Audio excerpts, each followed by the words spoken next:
Bonjour et bienvenue dans la quotidienne de School TV, l'émission qui vous raconte l'éducation au quotidien. Au sommaire, aujourd'hui, citation, il y a de l'artisanat divin dans l'artisanat humain. Quand tu fais un barreau de chaise, tu dresses un autel. Quand tu poses une planche, tu fondes une cathédrale. Célèbre extrait du Porche du mystère de la deuxième vertu de Charles Péguy, qui en 1911 faisait le lien entre artisanat et création. Ce lien, il est au cœur des métiers d'art et on en parle à l'occasion de la 18e journée européenne des métiers d'art avec Stéphanie Gilles, elle est l'invitée du Grand Oral. L'Anti-Sèche de Cécile Fournier, l'Anti-Sèche, vous le savez, c'est la façon dont l'actualité résonne à l'école. Actualité anniversaire et histoire de l'éducation.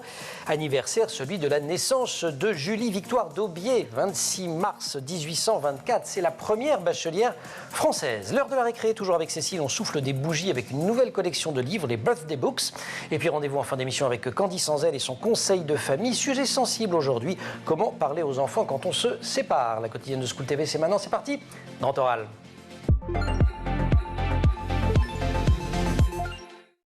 Campaniste, chaumier, vitrailliste, mosaïste, guillocheur, faïencier, centonnier, doreur, nacrier, plumassier, perruquier, posticheur, graveur de poinçons, charron, archetier. Elle est longue, elle est belle, la liste des métiers d'art. Il en existe 281 répartis dans 16 domaines d'activité. Ils sont chaque année à l'honneur lors des Journées européennes des métiers d'art, dont la 18e édition se tient du 2 au 7 avril autour du thème sur le bout des doigts. Elle s'adresse particulièrement aux jeunes, ces journées, et ça tombe bien, on accueille Stéphanie Gilles. Bonjour. Bonjour. Vous êtes chef de projet jeunesse au sein de l'Institut pour les savoirs français. C'est le tout nouveau nom de l'Institut national des métiers d'art, c'est depuis le 21 mars, il faut dire, Institut pour les savoir-faire français, et vous êtes responsable au sein de cet institut de la programmation jeune public pour nos journées européennes des métiers d'art, mais aussi d'un programme dédié aux scolaires qui s'appelle à la découverte des métiers d'art. J'ai commencé par une liste de métiers, d'abord parce que je la trouvais super poétique, et puis c'est tout le plaisir des univers qu'évoque cette liste, mais aussi parce que le premier défi, c'est quand même de faire connaître ces métiers, parce que certains sont pratiqués par quelques dizaines de personnes. Alors oui, effectivement, on a des métiers qui vont être très connus. Vous en avez cité, par exemple, l'ébénisterie, qui parle un petit peu à tout le monde parce qu'on les a au quotidien, la bijouterie, l'horlogerie, voilà, c'est des métiers qu'effectivement on rencontre au quotidien dans notre entourage, dans la rue, au sein de la maison.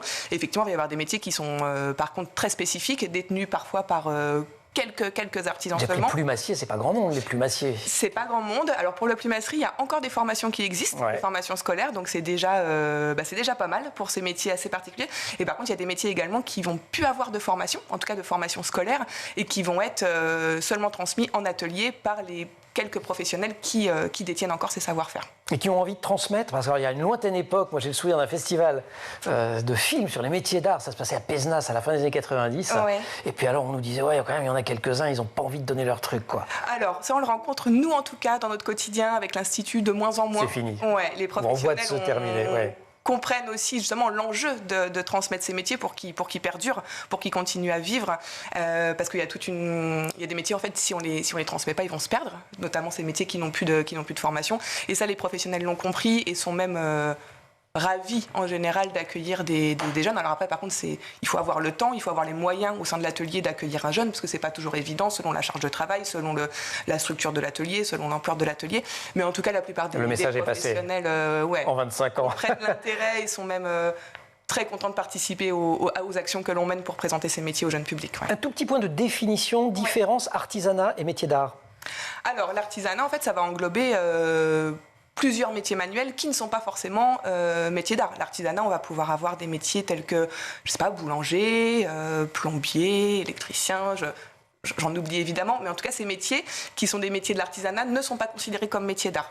Les métiers d'art vont être des métiers qui ont un enjeu de transformation de la matière. Par exemple, l'ébéniste va prendre le bois et va faire quelque chose du bois. Le céramiste va prendre de la terre, va faire quelque chose avec la terre, je sais pas, des bols, des pots, et voilà, il y a tout cet enjeu. Avec une dimension de création quand même, une dimension de quelque chose qui va rester, et puis un rapport au beau, un rapport à... Exactement, une pérennité de l'objet et effectivement une dimension créative. Avec, j'ai découvert une définition assez tardive de ce qu'est un métier d'art, 10 ans, c'était un anniversaire qu'on fête, 18 juin 2014, la loi relative à l'artisanat, au commerce et aux très petites entreprises crée une section spécifique aux métiers d'art dans le répertoire des métiers. Tout à fait. Jusque-là, il n'y en avait pas. Tout à fait, il y avait une liste avant, mais c'est en 2014 2014, effectivement, la liste officielle de ces 281 métiers, comme vous citiez au début, est née notamment grâce à l'Institut national des métiers d'art et à d'autres partenaires à l'époque. Mais effectivement, c'est cette liste qui a créé ce secteur de métiers. Ouais. Secteur assez extraordinaire dans lequel la France, pour un tas de raisons, a une place très particulière. Il faut le dire aussi, dans certains de ces métiers, on acquiert des compétences qui permettent d'exercer dans le monde entier. Ah oui, tout à fait. Ah oui, c'est des métiers qui... alors effectivement, on a des spécificités françaises avec des savoir-faire finalement assez locales. On va peut-être pouvoir citer par exemple la dentelle à Calais, oui. Ou la chaussure de Romans-sur-Isère. J'en parle puisque cette année, l'Auvergne-Rhône-Alpes est à l'honneur pour les GEMA, donc je cite un savoir-faire rhône-alpien. Mais oui, effectivement, c'est des savoir-faire qu'on va aussi pouvoir retrouver à l'étranger. Ce qui peut être intéressant, c'est que parfois, dans d'autres pays, un même métier ne va pas être pratiqué tout à fait de la même matière. Et du coup, il y a aussi, pourquoi pas, un enjeu. Vous avez fait un joli lapsus, vous avez dit de la même matière. De la même matière. Et pour la manière. Pardon, c'est pas pour le relever, c'est que je le trouve très joli. Je le trouve très beau. Écoutez, voilà, c'était effectivement un lapsus. Mais effectivement, c'est des métiers qu'on va parfois très spécifiques français et parfois qu'on va retrouver à l'étranger, parfois pratiquer de la même matière et parfois avec des spécificités très locales au niveau étranger également. 41% des entreprises comptent une ou plusieurs personnes âgées de plus de 55 ans détentrices d'un savoir-faire clé. Seuls 16% d'entre elles ont accueilli un ou plusieurs apprentis en 2022. C'est ce que je disais dans une enquête de l'Institut national des métiers d'art, l'ancien nom de l'Institut pour les savoir-faire français. Donc c'est quand même un vrai enjeu. Hein. Tout à fait. L'enjeu de transmission est primordial pour nous et voilà, faire découvrir ces métiers aux jeunes. Pourquoi pas créer des vocations? C'est vraiment un enjeu pour nous actuellement à l'Institut. C'est ce qui va se passer pendant ces 18e Journées européennes des métiers d'art. C'est du 2 au 7 avril. Elles ont pour objectif d'unir créateurs et artisans, de promouvoir l'excellence et de préparer l'avenir. On retrouve Stéphanie Gilles juste après l'Anti-Sèche. Cécile Fournier. Cécile, bonjour. Bonjour. Il y a 200 ans tout juste naissait Julie Victoire Daubié, la première bachelière de France. Et je dis bachelière, mais on ne le disait pas forcément à l'époque. Bicentenaire, classée commémoration nationale par l'Institut de France, pas moins. Et occasion pour vous, Cécile, de revenir dans l'Anti-Sèche sur l'histoire de cette femme en avance sur son temps. Oui, ça, on peut le dire. Nous sommes en août 1861 quand Julie Victoire Daubié, qu'on appelle plus simplement Victoire Daubié, se retrouve bachelier. Vous l'avez dit, à l'âge de 37 ans, on dit bachelier et non pas bachelière. Je l'ai dit parce que vous me l'avez appris. Ben oui, parce qu'on ne disait pas bachelière, ça n'existait pas, ce mot n'existait pas. C'est elle qui l'a inventé quelque part. Et à l'époque, il n'y avait pas non plus de notation, mais c'était un système de boules de couleurs et à chaque couleur correspondait un avis. Donc, il y avait un jury. Un jury, voilà, c'est ça. Qui votait. Ouais. Avec des boules de couleur. Donc, elle a obtenu son bac avec un total de 6 boules rouges, soit 6 avis favorables, 3 boules blanches, donc 3 abstentions, et une boule noire, un avis défavorable. D'accord, mais c'est bien quand même. Hein. C'est bien quand même. Surtout, ça n'est pas du tout son seul exploit. Et non, elle obtient en 1871, donc 10 ans plus tard, à 47 ans, une licence de lettres à la Sorbonne, sans avoir pu suivre les cours, puisque les cours sont interdits aux femmes. Ils ne le seront qu'à partir de 1893, soit 22 ans plus tard, pardon, et ça sera un de ses chevals de bataille d'ailleurs de laisser ouvrir la Sorbonne aux femmes. Elle recevra son diplôme avec la mention Sieur Barré et remplacée par Mademoiselle, écrit de la main du ministre de l'Instruction publique, Jules Simon, accompagné d'une lettre de félicitations. Ok, félicité, mais elle a dû batailler pour l'avoir. Hein. Oui, parce que le ministre, au départ, il n'était pas très content. Alors, parce qu'elle a dû batailler, elle s'est heurtée au refus de l'Université de Paris, du recteur d'Aix. Le ministre en question a même dit « Vous voulez donc ridiculiser mon ministère ?» Il a changé d'avis. Et elle persévère et finalement, elle a le droit de passer son bac à Lyon, mais dans une pièce séparée de celle des hommes. D'accord, au cas où. On ne sait pas pourquoi. On sait pas pourquoi. Reprendre ses études, pour elle, c'était un acte militant. Oui. En fait, c'est ça. Elle dénonce les aberrations du siècle et l'éducation des filles. L'enseignement primaire est obligatoire pour tous, garçons et filles, alors que l'enseignement supérieur est interdit aux femmes. Donc ça, c'est une aberration. Et elle considère que l'éducation permet aux femmes d'accéder aux mêmes droits que les hommes. C'est le combat d'une vie, en fait. Complètement. En 1858, elle n'a pas encore son bac à l'époque. Elle est alors journaliste économique. Elle décide de présenter le concours de l'Académie des sciences, belles-lettres et des arts de Lyon. Et pour ce faire, elle présente son essai qui s'appelle « La femme pauvre au XIXe siècle » et remporte le premier prix. Ce texte sera aussi récompensé en 1867 à l'Exposition universelle de Paris. Texte très moderne, hein, une enquête. Une enquête. C'est une vaste enquête d'une ampleur inégalable sur les conditions et les moyens de subsistance des femmes. C'est d'une modernité assez incroyable. Cela rend compte de la réalité sociale de 1830 à la fin du Second Empire. Elle y pointe du doigt les dysfonctionnements et propose des solutions pour sortir les femmes de son époque de la misère, en fait. Autre combat, celui pour le droit des femmes. Ça paraît ça s'est corrélé quand même. Oui, en 1871, elle publie un manifeste qui se conclut ainsi. Nous regardons donc le suffrage comme un droit et un devoir de premier ordre qui ne nous est pas permis de sacrifier. Nous le revendiquerons par les moyens légaux qui nous sont acquis déjà avec le ferme espoir d'être secondés par tous les hommes de progrès et d'avenir. Ouais. Faudra attendre un peu. Oui, il va falloir attendre le 21 avril 1944, soit 73 ans après la publication du manifeste de Victoire d'Aubier. Personnalité absolument extraordinaire et dont la notoriété excède les frontières. Oui, elle va être connue en Europe, aux États-Unis. Elle va inspirer la féministe anglaise Joséphine Butler, qui est connue pour avoir lutté contre la criminalisation de la prostitution et contre l'exploitation sexuelle des enfants. Bac à 37 ans, licence à 47, mais à 50 ans. Elle meurt d'une tuberculose et le 28 août 1874, sans avoir pu terminer le doctorat, parce qu'elle préparait un doctorat, oui, sur la condition de la femme dans la société romaine. Cécile, merci beaucoup pour ce portrait de Victoire d'Aubier, première grande féministe aussi, qui a un timbre depuis le 11 à son effigie. Tout à fait. C'est tout récent pour les 200 ans de sa naissance. On se retrouve pour la récré ? Avec plaisir. La journée européenne des métiers d'art.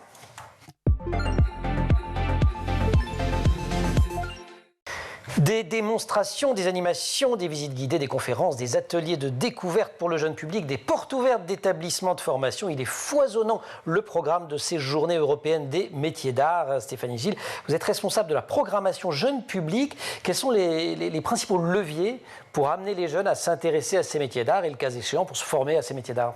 Alors les principaux leviers, on va en avoir plusieurs à l'Institut. Il va y avoir à la fois toucher les jeunes dans leur cadre scolaire, en fait, pendant les cours. Donc c'est pour ça qu'on mène par exemple le programme à la découverte des métiers d'art, qui est un programme vraiment dédié aux collégiens dans leur classe. Ils participent à tout un parcours de visite, institutions culturelles, formation, rencontre avec un professionnel. Donc ça, on va essayer déjà de les toucher pendant leur cursus scolaire. Mais ça, c'est pas partout. C'est-à-dire il faut que les principaux des collèges ou les principales des collèges s'adressent à vous pour mettre en place le programme. Exactement, c'est ça ? tout à fait. Et effectivement,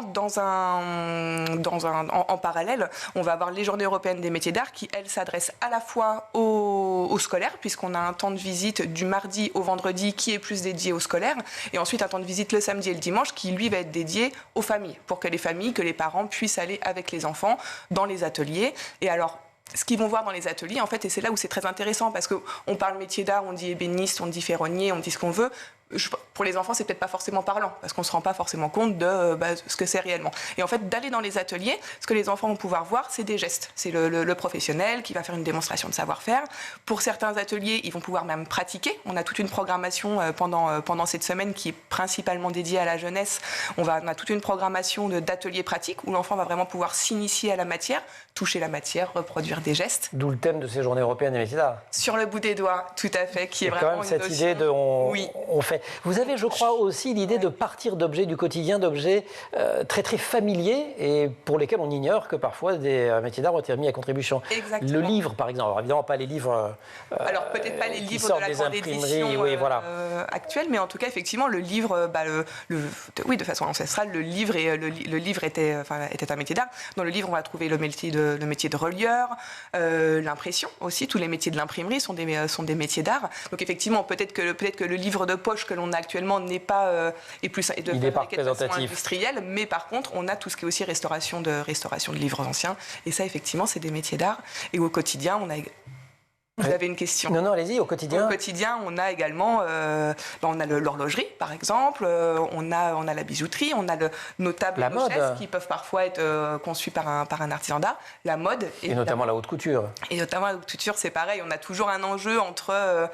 nos objets du quotidien vont être à la frontière entre parfois la fabrication industrielle, qui doit exister également, mais aussi en parallèle, il y a des objets qui vont être créés par des professionnels des métiers d'art, tout à fait. Je faisais un signe qui n'était pas pour vous interrompre, mais c'est parce que vous parliez de restauration. Oui. Il y a aussi des façons d'aborder des lieux, je pense au musée en particulier. Oui. On peut aborder le musée de manière patrimoniale et uniquement autour de l'histoire des tableaux. On peut aussi l'aborder sous l'angle de la restauration et là on rencontre encore des métiers d'art. Tout à fait. Restaurateur autant le peintre qui va créer son tableau n'est pas considéré comme un métier d'art, c'est plus vraiment un métier artistique, on va dire. Donc lui, il ne va pas être considéré comme métier d'art. En revanche, la personne qui restaure le tableau ou qui fait son encadrement, lui, va être considéré comme un professionnel des métiers d'art et rentre dans cette fameuse liste de 280 métiers que nous, on a à cœur de valoriser à l'Institut. Les passions aussi, vous les mettez en avant dans le dossier pédagogique. Oui. Un des dossiers pédagogiques que j'ai trouvé sur le site de l'Institut. Et par exemple, une jeune femme qui dit qu'elle était passionnée d'équitation, et tu feras sellerie.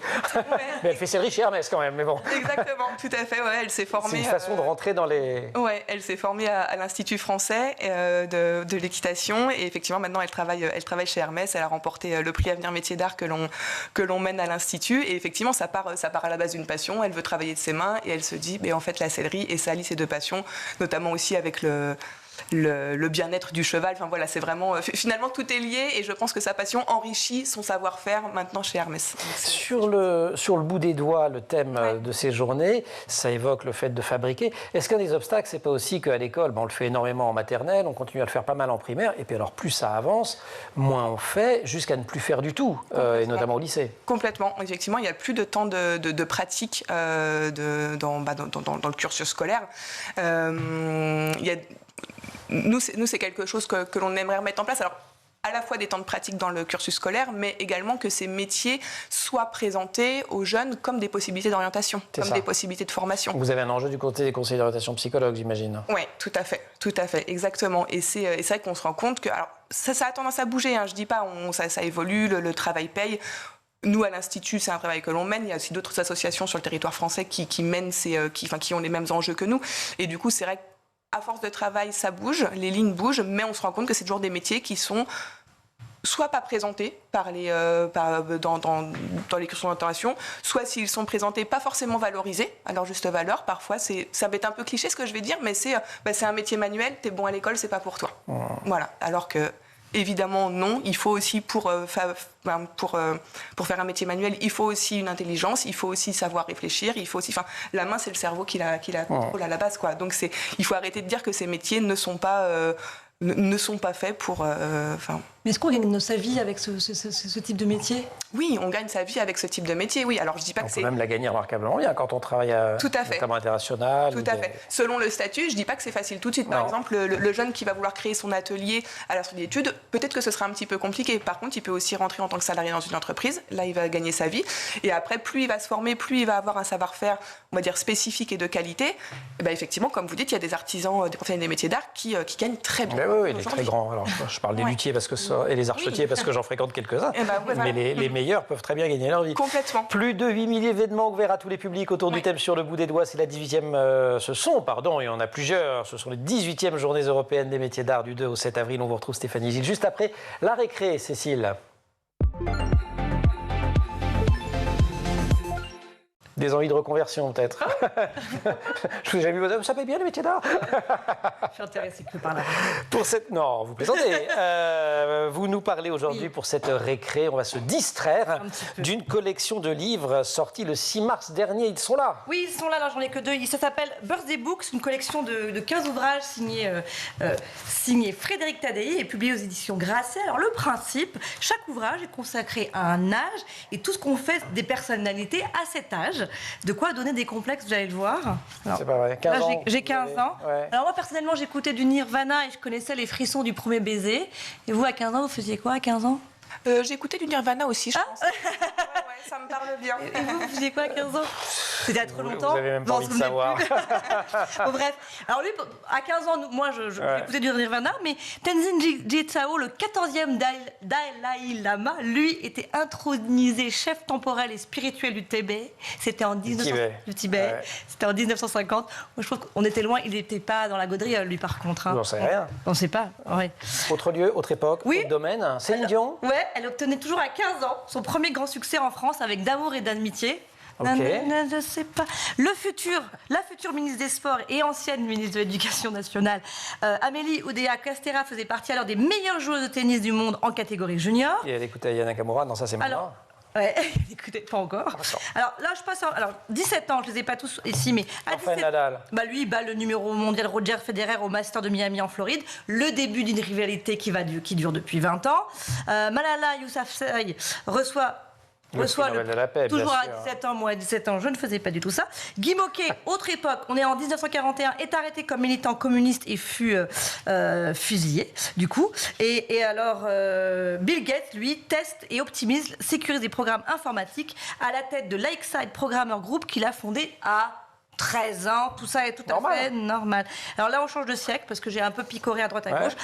Toujours à 17 ans, Maximilien Robespierre est alors élève au collège Louis le Grand avec son ami Camille Desmoulins, ami qu'il fera guillotiner 20 ans plus tard. Ok, il y a aussi 16 ans, 17 ans, 18 ans. Ou alors 17 ans, Cléopâtre monte sur le trône d'Égypte avec son frère, alors âgé de 10 ans, qu'elle l'épouse comme le veut la tradition. 25 ans. À 25 ans, âge auquel Dorothée a commencé à animer Récréa 2, une émission quotidienne, nostalgique. Ça, c'est quand vous écoutiez Nirvana. Juste avant Nirvana. Juste avant Nirvana. Et puis, à 25 ans, Isaac Newton inventait le télescope qui portera son nom. Hein Voilà, il y en a qui ont fait des choses quand même grandes. Il y a tous les âges? Oui, alors il n'y a peut-être pas le vôtre.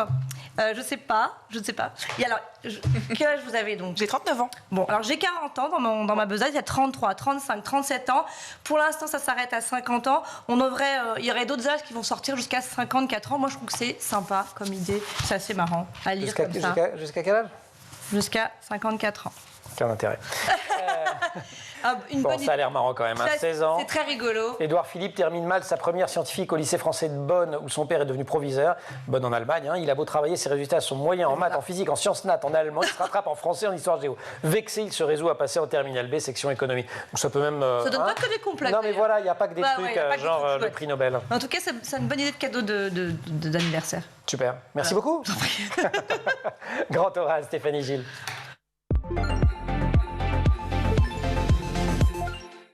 C'était en avril 2023, Rima Abdul-Malak, alors ministre de la Culture, déclarait à propos des métiers d'art, je cite, « À l'heure où l'intelligence artificielle progresse à pas de géant, ils incarnent le pouvoir infini de l'outil le plus humain qui soit, la main. Ils symbolisent l'excellence française dans le monde et la promesse d'objets façonnés avec minutie et patience, imprégnés de l'histoire du lieu qui les voit naître. Face à la production de masse et aux objets jetables, les artisans d'art sont porteurs de valeurs qui donnent foi en l'avenir. Dans leurs ateliers, l'outil en main, ils produisent avec passion des objets uniques et durables où rien n'est gaspillé, où notre patrimoine ne cesse de se réinventer. » Pas mal quand même. Oui. Ça, elle est un peu longue, mais je l'ai prise en entier parce qu'elle est sympa. Les défis des métiers d'art aujourd'hui, ils sont de quel côté? Elle parle du numérique, par exemple. Alors, le numérique... Il y a un enjeu? Alors, il y a un enjeu du numérique. Effectivement, en fait, le numérique peut aussi rentrer dans leurs ateliers au service des métiers d'art. Voilà. Et du coup, par exemple, par la découpe laser, alors l'impression 3D, je ne saurais pas trop en parler pour l'instant, c'est quelque chose que je préfère pas me prononcer là-dessus, mais en revanche, effectivement, les outils numériques entrent au service des métiers d'art et permettent de créer des objets parfois différemment, parfois peut-être de gagner un petit peu de temps pour justement aller plus vers, passer plus de temps peut-être parfois sur la finition et du coup avoir des objets. Il ne faut pas penser que le numérique va baisser la qualité des objets qui vont sortir des ateliers d'artisans d'art. Ils vont les faire différemment. Voilà, ils vont les faire différemment, parfois avec un petit gain de temps et il faut se former à ça aussi quand même. Et il faut s'ouvrir en fait, parce que c'est la modernité. C'est ça, voilà. Les métiers d'art doivent être aussi ancrés dans leur temps. Et nous, c'est ce qu'on prône aussi, des métiers ancrés dans leur temps. Alors, je voulais que le gouvernement avait annoncé qu'il développerait aussi la numérisation des gestes d'artisans pour essayer de contrecarrer la déperdition de certains savoir-faire. Tout à fait. Alors nous, à l'INMA, c'est pas forcément notre mission de travailler là-dessus. Stéphanie. On n'est plus l'INMA et je vous remercie, sinon je vais me faire disputer en rentrant. Et moi. Et voilà. Et je vous remercie de m'avoir repris à l'Institut. Les savoir-faire français. L'Institut pour les savoir-faire français. Depuis le 21 mars. Oui, tout à fait, c'est tellement nouveau. Mais oui, je vous remercie de m'avoir repris. Effectivement, nous, à l'Institut, on ne va pas forcément travailler sur cette numérisation. En revanche, on a des partenaires comme le CERFAF, par exemple, je sais, qui travaillent sur ces enjeux de numérisation. Aussi un horloger qui fait partie du dispositif Maître d'art élève qui travaille également sur ces enjeux de numérisation pour préserver les savoirs-faire. Et voilà. Alors, ce dispositif Maître d'art élève, il permet la transmission des métiers rares. Oui. Il va être augmenté. Ça fonctionne comment d'un mot? Alors, en un mot, c'est un binôme d'un élève et d'un artisan d'art qui participe, qui candidate. Il y a un appel à candidature tous les 2 ans. Et en fait, c'est un enjeu de transmission. C'est un programme sur 3 ans avec une bourse à la clé qui est donnée par le ministère de la Culture. C'est un dispositif qu'on gère en interne à l'Institut, mais qui a été fondé par le ministère de la Culture. Et évidemment, c'est vraiment un enjeu de transmission sur des métiers qui n'ont plus de formation, en France. Et du coup, c'est de la formation en atelier. C'est un conservatoire. Ouais. Près de 300 métiers recensés. Je n'ai pas dit en revanche combien ça faisait d'emplois. C'est 150 000, c'est ça? Oui, 150 000. Donc c'est quand même assez considérable. Environ, et 150 000 métiers en France. Et 19 milliards d'euros de chiffre d'affaires, ça c'était les chiffres de 2019. Mais c'est pour dire que tout ça correspond à une activité quand même extrêmement importante. Complètement. Et on est en train de recenser avec un programme qui s'appelle les éclaireurs. On est en train de recenser, en tout cas de faire une étude sur justement tout ce secteur des métiers d'art et avoir des chiffres encore plus précis Voilà. J'ai une dernière question, Stéphanie, avant d'accueillir Candy Sanzel. Dans les témoignages de jeunes qui ont choisi ces métiers, il y a une récurrence de l'idée que ça a du sens. C'est-à-dire, on part de rien, on fait quelque chose. Ce sont des métiers d'essence et du sens. Oui, je pense que oui. Yes. C'est pas mal quand même, je pense que vous avez tout à fait métier d'essence et du sens. Comment rebondir? Ah ben voilà. Non, mais je crois que c'est important aujourd'hui, parce que les jeunes sont en quête de ça. Oui, de plus en plus, et on peut les comprendre. Et effectivement, c'est des métiers qui peuvent complètement répondre à ce besoin et à ces enjeux. Ouais, et donc, vous allez sur le site internet des Journées européennes des métiers d'art, vous verrez, le programme est foisonnant. Il y a forcément des choses passionnantes à faire près de chez vous. Oui. Et si vous êtes jeune, ou si vous avez des enfants, ou des élèves d'ailleurs, il y a un tas d'établissements également qui sont ouverts. C'est pas seulement des ateliers, des expos. Vous restez avec nous, on va parler d'un sujet un petit peu plus délicat. Cécile, merci beaucoup. Conseil de famille, Candy Sanzel.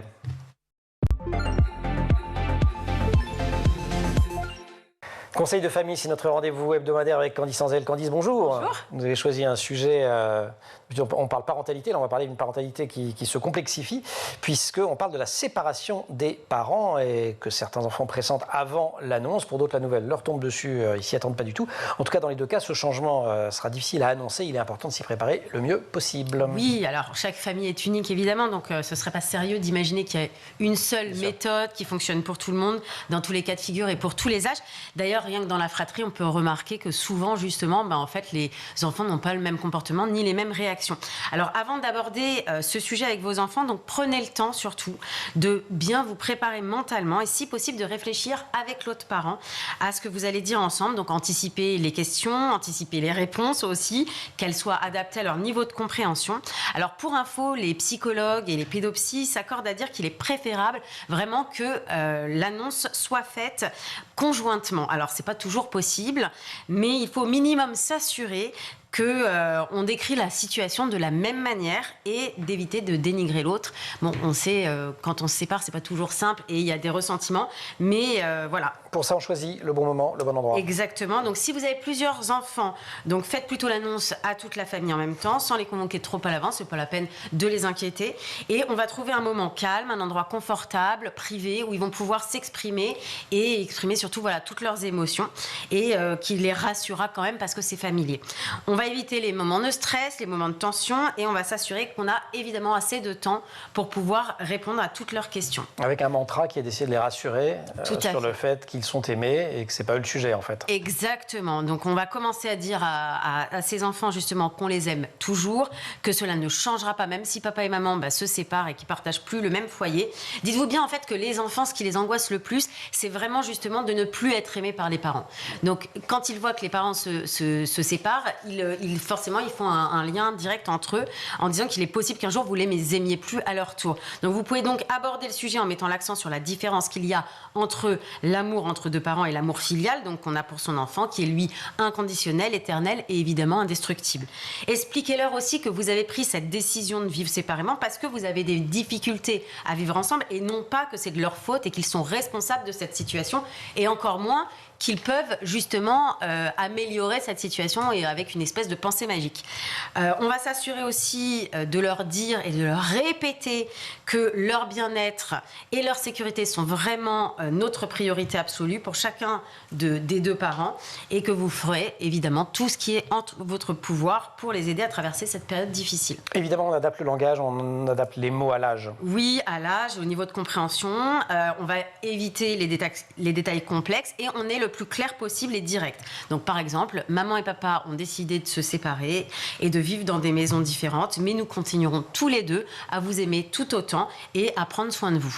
Donc pas la peine évidemment de divulguer en réalité les raisons qui vous poussent à vous séparer, c'est des histoires entre adultes. Ça ne les regarde pas. Exactement. On explique aussi ce qui va changer dans le quotidien. Oui, les changements pratiques qui auront lieu, comme le fait qu'il y aura 2 maisons. Idéalement, on essaye de se mettre en relation avec l'autre parent pour organiser la garde, c'est plus simple pour les enfants, et tous les ajustements à venir pour qu'ils puissent s'adapter à cette nouvelle réalité. On reste ouvert aussi à leurs émotions. Tout à fait. Alors pour ça, on peut leur faire savoir qu'il est tout à fait normal de se sentir triste, en colère, confus à propos de la séparation, que c'est légitime. Et d'ailleurs, on peut leur exprimer aussi que nous, en tant que parents, on est triste et que la famille change, ça nous pose un problème. En revanche, on va s'assurer de ne pas accabler nos enfants avec nos propres sentiments, ni de craquer devant eux. En somme, le couple amoureux se disloquent, mais il faut que le couple parental perdure. Exactement, on reste unis vraiment en tant que parents, malgré qu'on ait des désaccords sur d'autres questions. On va s'assurer avec les enfants qu'on continuera à travailler ensemble pour les soutenir et les aimer, malgré cette séparation. Et Après, il faut réorganiser, vous pouvez nous raconter ça c'est ça, dans une prochaine chronique, Super. On parlera justement de comment garde gérer alternée au mieux. et autres modalités d'organisation. Exactement, l'organisation de la famille. Candice, merci beaucoup. Vous avez fait moins de plaisanteries que d'habitude sur ce sujet-là. Ouais, c'est pas rigolo. C'est vrai. Merci beaucoup. Stéphanie Gilles, merci beaucoup de nous avoir rendu visite. L'Institut des savoirs français qui organise ces journées européennes des métiers d'art. Je n'ai pas insisté sur la dimension internationale et européenne notamment de ces journées, mais elle existe bien évidemment. C'est du 2 au 7 avril. Super programme, hyper riche, plein de très très beaux métiers. Merci aussi à toute l'équipe de l'émission en maquillage, Laure Audemont, Marine Plantec pour la préparation de l'émission qui est en régie aujourd'hui avec au son Héloïse Merlin, Romain Luc à la réalisation. Vous restez sur School TV, vous nous retrouvez nous en permanence sur Internet et sur les réseaux sociaux.